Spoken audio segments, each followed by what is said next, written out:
Nire Bedruna familiari. Mundu guztitik zabalduta dagoenari, baina gaur bereziki Bilbon dagoenari. Zer moduz zaudete denak?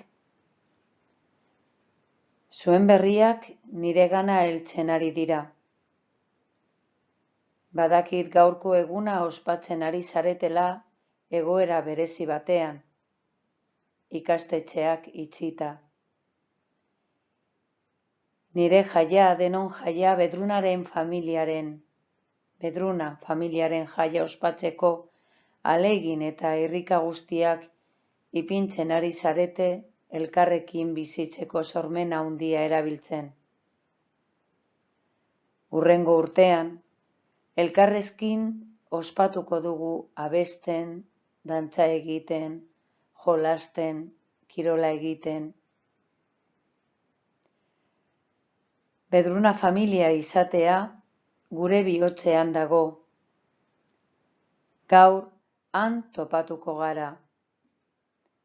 Bihotz batez osaturiko familia bat gara eta.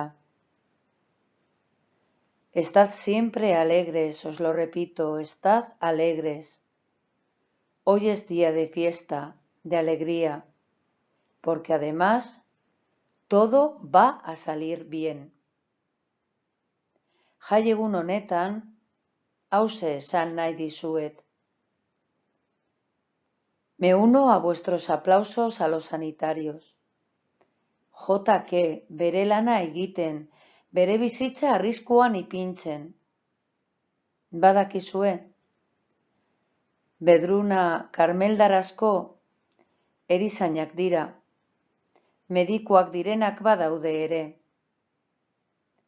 Hasieratik gaixoen sufrimendua nire bihotzean egon zen, eta kongregazioaren ardura izan da ere. Me uno a los aplausos a los profesores y a los niños, que tanto esfuerzo estáis haciendo por mantener abierta la escuela Bedruna. Espainiako ikastetxeetan 1700 maisu andereño baino gehiago, 23.500 ikasle baino gehiago. Horretaz ari garela, zen maisu eta andereño maitagarriak dituzue Bilbon. Asko maite zaituztete. Asko gustatu zitzaidan haiek egindako bideoa, Gora bihotzak abestiarekin. También me uno al dolor de aquellos que habéis perdido un familiar, un conocido, un vecino, una vecina, y me uno a vuestro sufrimiento por no haberle despedido como lo hubierais hecho en otro momento. Badakit zer sentitzen den, oso gazte nintzela, nire senarra eta 3 semeak galdu nituelako. Quiero recordar a las hermanas que han muerto por el COVID-19 en las enfermerías de Cataluña, de Madrid, de Valladolid, de Gasteiz. Gutxi ez dira izan. Quiero acompañar la preocupación de los que han perdido su trabajo o miráis el futuro con incertidumbre. Baina itxaropena ez dugu galdu behar.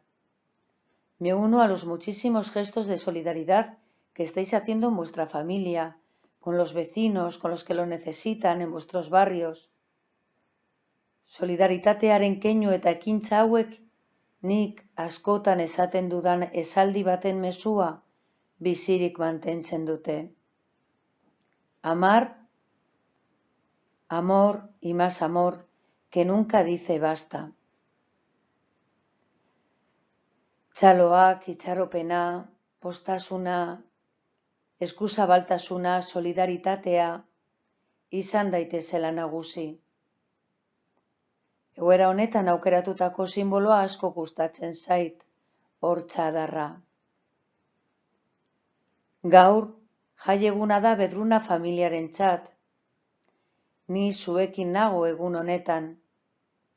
También el buen Jesús, como a mí me gusta llamarle, nos acompaña.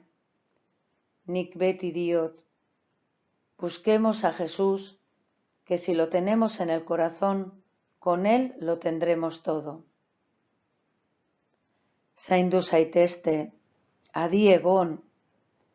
Permaneced atentos a las necesidades de vuestras familias y de los que os rodean. Lagundu, colaborad en las tareas de la casa, acompañad a los más pequeños y a los mayores, seguid aprendiendo y trabajando desde casa, y lo más importante, no dejéis de descubrir qué es lo que esta situación nos está enseñando para la vida.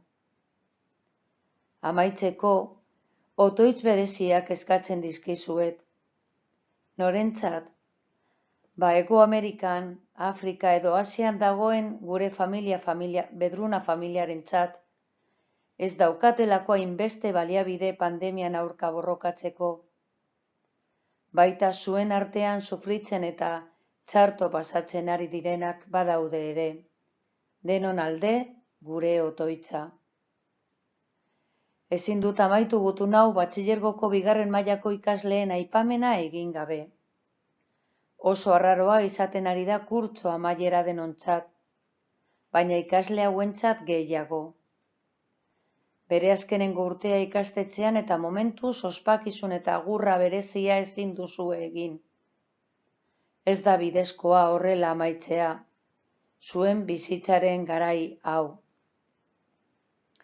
Familia bezala laster elkartuko zarete, eskerrak emateko, barkamena eskatzeko, hurrengo garaia berria aurkezteko, ziur nago. Nire Bilboko neskamutilak, ez galdu itxaropinik, pozik bizi, eta ez ahaztu, zuen aurtengo lema. Gure hitza denon bizitza. Tu compromiso es vida. Your word, our word. Zaindu zaitezte, maite zaituztet. Egun ona izan. Vuestra humilde madre, Joaquina de Mas y de Vedruna.